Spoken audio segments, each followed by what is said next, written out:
if you get away from chaos and distraction, and you turned off the light and put on the headphones, you will do a favor for yourself. This is Crime House. Los Angeles has always been a place for dreamers.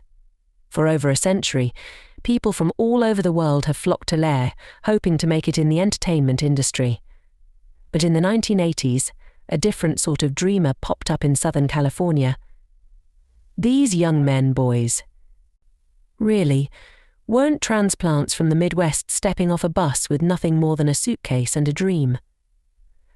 No, the people I'm talking about today were homegrown Angelinos who grew up in the manicured mansions of Beverly Hills and the Hollywood Hills. These kids grew up with everything they ever wanted, and once they got older they expected to keep getting it. But as they entered adulthood, they learned a difficult lesson. They actually had to work for it, but for some of them, that lesson fell on deaf ears. They didn't want to earn that money. They wanted to take it. As the saying goes, those who don't understand history are doomed to repeat it. That's especially true when it comes to money. If you want to make the right decisions when it comes to managing your assets, you need to know what mistakes to avoid and how to spot a trap. And on this show, I'll be doing all of that with a twist, because this advice will be intertwined with the stories of history's biggest financial crimes. These stories are full of real-world pitfalls that can happen to you. But I'm going to tell you how to spot them. This episode is the first of 2 parts on Joe Hunt and the Billionaire Boys Club, a social club/investment group based in Los Angeles that conned people out of hundreds of thousands of dollars in the early 1980s and were involved in the brutal deaths of 2 people today. I'll introduce you to Joe Hunt, the founder of the Billionaire Boys Club. I'll go through how the group was formed, how it targeted vulnerable investors, and how it all eventually fell apart. In the next episode, I'll focus on the club's downfall and the increasingly desperate steps Joe Hunt and his friends took to strike it rich by any means necessary. For young La trendsetters in the 80s, Westwood Village was the place to be. Nestled between the campus of UCLA and Beverly Hills, it was the perfect intersection of fashionable young people and Hollywood royalty. And back in the 80s, it was definitely the kind of place you hung around if you wanted to make a name for yourself. And in the spring of 1980, that's exactly what 21-year-old Dean Carney and 19-year-old Ben Dostie were doing. Dean and Ben were both college students at UCLA and basically La Blue Bloods. They had grown up in the city and known each other from their days attending the Harvard School, no relation to the university in Boston. Either way, this one was a private elite high school at the mouth of Coldwater Canyon. Anyone who was anyone in La sent their kids to the Harvard School at the time. It's where Ronald Reagan, possibly one of the most famous Californians ever, sent his son. In fact, Ronald Jr. had graduated just ahead of Dean and Ben, so these guys knew their way around money and power, and at this point, they were trying to figure out how to get both for themselves. Both of them had vague plans for the future. Dean wanted to go to law school and Ben was studying business. But neither of them were hard work, nose to the grindstone type of guys. They grew up surrounded by money and never considered that it would ever be a problem. They probably assumed that one day the perfect opportunity would just fall into their laps. And that's just what happened when they ran into a former classmate on the streets of Westwood Village. Or so they thought. His name was Joe Gamsky. See, Joe had gone to the Harvard School too, and was part of Dean's graduating class. But unlike Dean and Ben, Joe was a scholarship kid, aka he wasn't rich. He had grown up on the wrong side of Coldwater Canyon, the valley side. But that's not what set Joe apart from the other kids. He was equally known for his sharp intellect. As his social awkwardness, he was obsessed with seeking out conflict, whether it was with other students or his teachers. Basically, he was known for being a pain in the ass. But these days, Joe was hardly recognizable to Dean and Ben. He had filled out his lanky frame and was dressed in a sharp suit. Joe told the other guys that after high school, he went to USC, where he had graduated early with distinction. He said he went on to become the youngest person in the history of California to pass the CPA exam. He had tried his hand at corporate life, but he found it boring and restrictive. So now he had struck out on his own, trading commodities. Unlike stocks, which put a value on a company, commodities track the value of basic goods like energy, food, and metals. Just like stocks, commodities can be traded at an exchange, and according to Joe, he was killing it. He told Dean and Ben that he discovered a foolproof plan when it came to trading commodities that allowed him to limit risk and maximize profits, of course. There's no way to guarantee anything when it comes to trading stocks or commodities. But Dean and Ben ate it up. To them, he was living proof that if you were smart enough, you could game the system to your advantage. And over the next few months, Dean, Joe, and Ben became inseparable. They quickly settled into a routine. They'd meet up once Dean and Ben were done with classes. Maybe they'd go see a movie or grab some dinner. And then they'd hit the local arcade. Of course, Joe always picked up the tab. With him splashing money around like this, how could he not be legit? Of all the guys, Dean especially thought the world of Joe. The two became practically like brothers. Joe spent so much time with Dean at his childhood home that the spare bed in his room became known as Joe's bed. And Dean's parents loved Joe.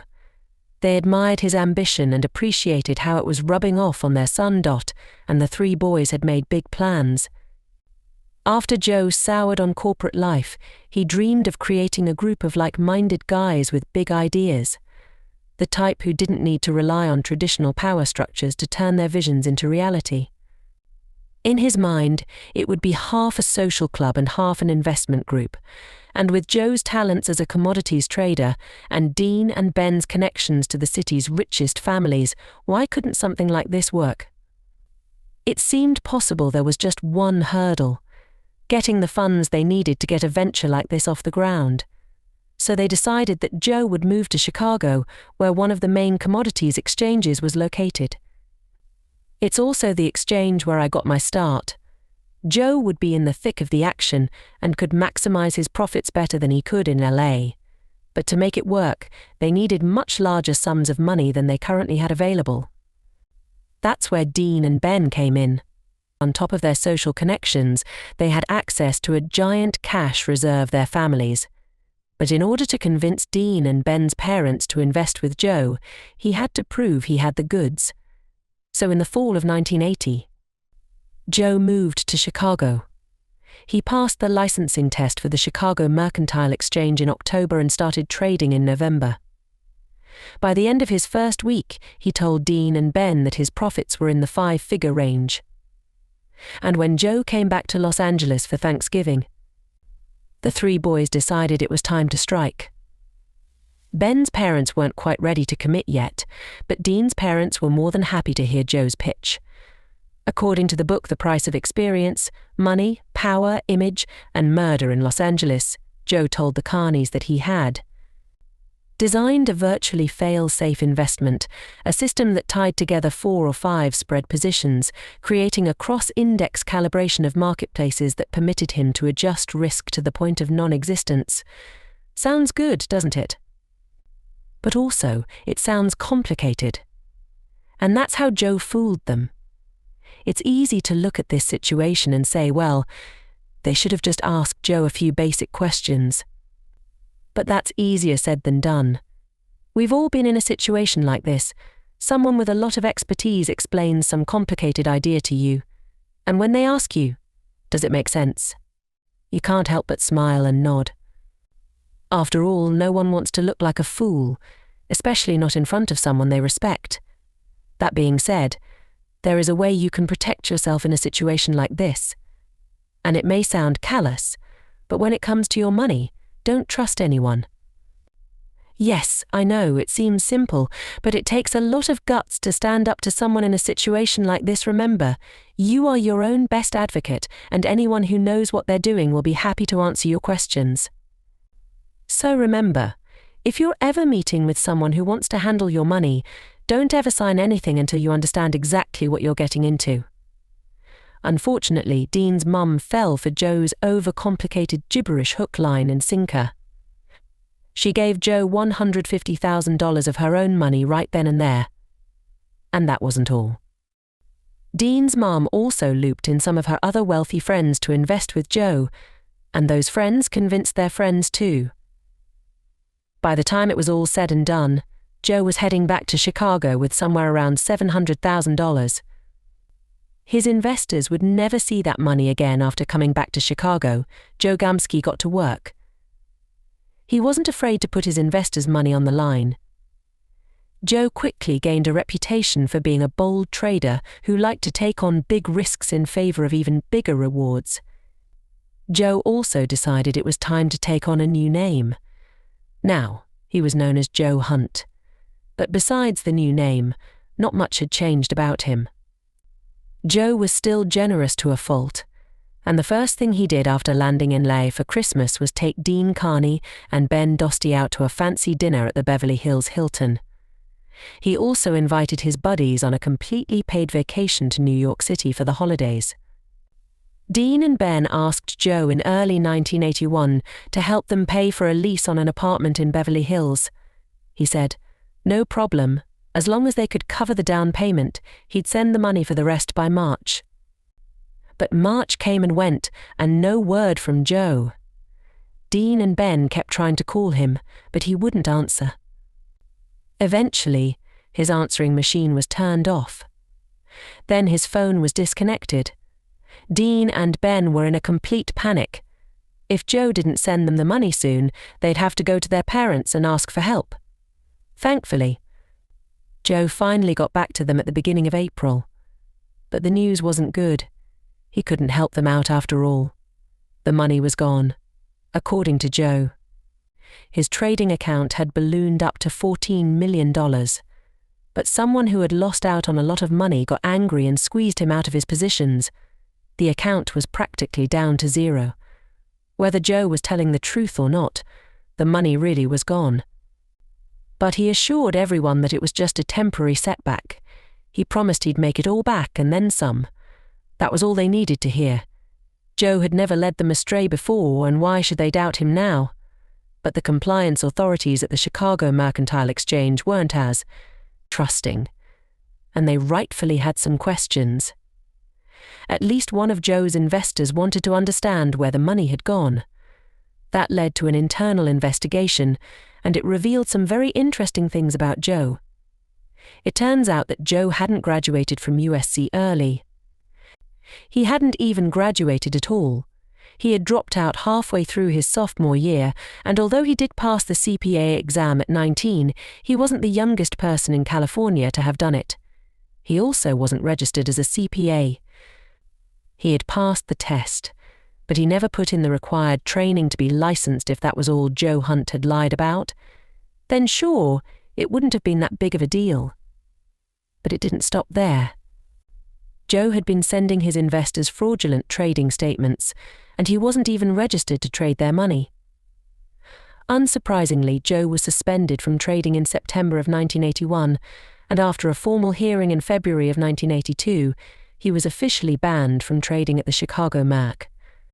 He tried to work around with Ben Dostie trading from the floor of the exchange while Joe called in the instructions, but it didn't take long for them to get caught. So Joe moved back to Lair in October of 1982. He was $500,000 in debt and with few prospects, but that didn't stop him. Even though Joe wasn't allowed to trade commodities in Chicago, he could still do it remotely from LA. So he told Dean and Ben that he was ready to turn their social/investment club into a reality. Any profits Joe made on the market would be used to invest in business ventures. There would be no red tape, and the only limit would be their ambition and imagination. They decided to call this group the BBC, named after a bar in Chicago Joe liked called the Bombay Bicycle Club. And in time it would be known by a different name, the Billionaire Boys Club. These guys were facing the same problem from before. They needed money. So, it was time to go fishing for new investors. Over the holiday season, they schmoozed across town, reconnecting with old high school and college classmates. They sold the idea of gaming the system and generating profit without really having to work for it. It went better than expected. They had their first meeting in March of 1983, and around 30 other young guys showed up. It yielded immediate results. They got investments from Dave and Tom May, a pair of identical twins who were heirs to a sizable department store fortune. Joe also got connected with the club's first outside investor, a guy named Steve Weiss. The investments were $10,000 from Dave May and $5,000 from Steve Weiss. And that was all Joe needed. After less than a month, he sent Dave May a check for $5,000. He said this was the profit he'd already generated from his account. But is that really possible to make that much money that fast? In short, no. Although it's certainly possible to perfectly time a trade and make huge profits, we're talking about almost doubling your money here. And while this is achievable, I can't imagine any realistic scenario where that could happen in less than a month. In reality, Joe was most likely pulling a classic Ponzi scheme, taking money from his pool of funds and redistributing it as profits as a way to convince people to give him even more money. After all, why wouldn't you invest with someone who could read the market this well? So let's say this happens to you. Someone you've trusted to invest your money calls you up and says, "Great news, your profits are through the roof." Is there any way to make sure they're legit? Thankfully, yes.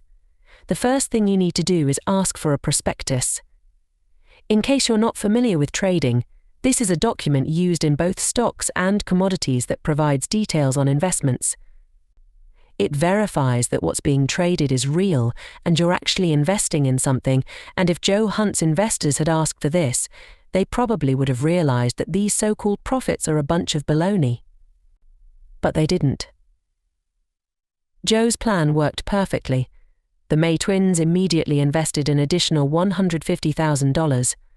After that, Steve Weiss put in another $15,000, and he also recommended Joe to his large network of family and friends. The Billionaire Boys Club was officially off and running, but Joe was about to meet someone who would change his entire life. His name was Ron Levin, and he would show Joe exactly what it meant to be a con man. In May of 1983, Joe Hunt was introduced to Ron Levin, one of Beverly Hills' most notorious con artists. But his latest venture seemed pretty legit, a video production service that captured grisly footage for news agencies.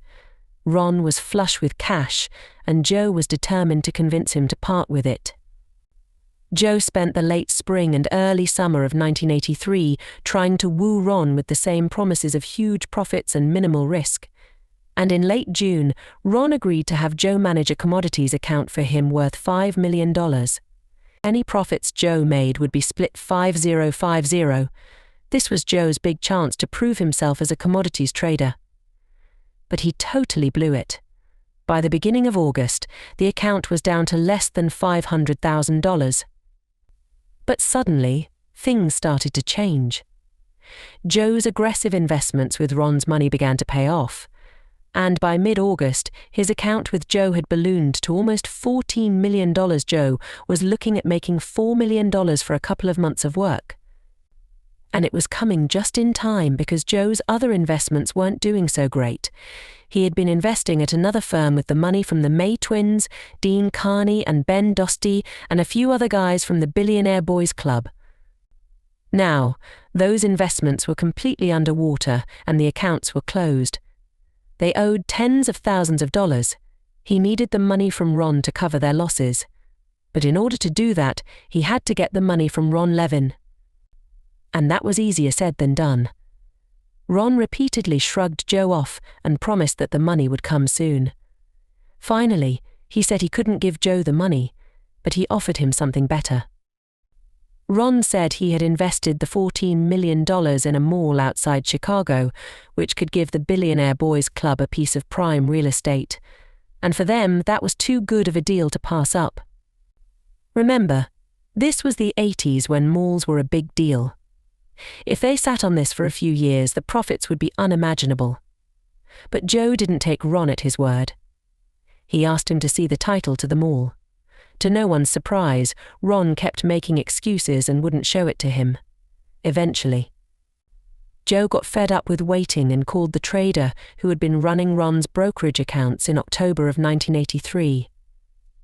As they chatted, the trader asked when Joe found out that none of it had been real. The $5 million was fake, which meant that the $14 million wasn't real either. As for the mall, who knew? Joe pretended he had known the whole time, but he had no idea. And when he confronted Ron Levin about it, Ron fessed up. He said that his trader thought it was for a documentary Ron was making about the commodities market, but in reality, he needed to drum up some fake statements in order to buy the shopping mall, and of course, he assured Joe that the deal was totally legit, and the stake he had promised the Billionaire Boys Club was still theirs. Joe said he understood and he backed off, but inside he was fuming. He suspected that the mall deal was fake too. And without that, the Billionaire Boys Club was essentially bankrupt. He pulled Dean aside and according to Dean, Joe said with a completely straight face, "I am going to kill Ron Levin one day." Around this time, the club enlisted the services of a guy named Jim Graham to be their head of security. Joe liked having Jim around. Having a bodyguard gave him authority and power that he didn't have before. And Jim also had skills that no other Billionaire Boys Club member had. Gun skills. And as it turns out, he came to La to escape a felony charge in Virginia, and his real name was James Pittman. But Joe and the other guys didn't know all of that. Jim quickly became entrenched in their inner circle alongside Joe, Dean, and Ben. And Joe was back to losing money in the commodities market, which he kept a secret, so in early 1984, he sent out fake financial statements to his biggest investors. So what does that mean exactly? If you're not familiar with the term, a financial statement is a document showing all of the financial ins and outs of a company, like how much income it generated versus how much money it spent or its amount of cash on hand. It helps investors determine a company's health and if it's worth putting money into. For the people investing with Joe Hunt, the financial statement would be a good way to see if he was actually living up to the promises he was making. If it was real, that is. Nowadays, it's pretty easy to check online if a financial statement is legit. But back in the early 1980s, it would require lots of phone calls and manual verifications. And if Joe's investors suspected the statements were fake, they didn't say anything or try to verify it. After all, it looked like their profits continued to be robust, so why should they complain for the moment? No one was questioning Joe, except his own lawyer Jerry Eisenberg. In April of 1984, Jerry calculated the Billionaire Boys Club expenses, a staggering $70,000 a month. He was certain that Joe was using investment money to pay for their lavish lifestyles, as opposed to actually making investments. Jerry let his suspicions slip to Jim Graham and another member named Steve Taglinetti. The next day, Joe called Jerry into a meeting. He revealed a tape recording of Jerry's conversations with Jim and Steve. Turns out, Jim had secretly recorded the whole thing. It was clear that the club's secret struggles were getting to Joe. Ever since the fake trading account, he'd become desperate to get something out of Ron Levin. So, he kept things friendly with Ron, but in conversations with Dean Carney, Joe was still talking about killing Ron. At first, Dean thought he was just blowing off steam, but things started to feel more serious. The plan was to plant the seed around the club's office that Ron was going to invest a large sum of money in one of the Billionaire Boys Club's businesses. Then, when the time was right, Joe would hold Ron at gunpoint and force him to write a massive check. And to escalate things further, Joe would kill him and make it look like Ron skipped town. The plan to kill Ron was becoming more than just idle talk. Joe was becoming obsessed with guns and took some of the other club members on hunting trips. His favorite thing was to take them to a remote, secluded waterfall in nearby Soledad Canyon that no one else knew about. In early June of 1984, Joe came up with a multi-step plan for how he would convince Ron to sign the check. First, he would find an excuse to go over to Ron's house, where he'd claim that the mob was after him for some money. Then Jim Graham, pretending to be from the mafia, would show up and hold Ron at gunpoint. Joe would promise him that as long as he signed the check for the money they were owed, that everything would be okay. And the finale would be the most sinister part. That they would kill Ron like they'd planned. Dean didn't know what to think of all of this. He certainly didn't like the idea of murder, but he felt like he was in too deep to stop Joe from going through with it. Dean promised Joe that when the time came, he'd do whatever was needed to pull it off. That's it for today's episode, but before we go, I'm going to leave you with one final takeaway from today's story. Joe Hunt had a magic power. He could get people to blindly trust him, but when it comes to your money, it literally pays to have a healthy dose of skepticism. No matter how well you think you know your investment manager, you always need to know what they are doing with your money. This may seem like common sense, but if you thought you were making the same profits Joe was promising, it would be understandable if you looked the other way. After all, as the saying goes, what you don't know can't hurt you. But of course, that isn't true. And if you don't know where your money is going, you'll be sure to lose it. Thank you so much for listening. I'm your host, Lena. Come back next time as I wrap up the story of the Billionaire Boys Club and give you more tips on how to notice the red flags that their victims tragically couldn't. If you like what you heard today, reach out on social media at The Story Vault on Instagram and TikTok.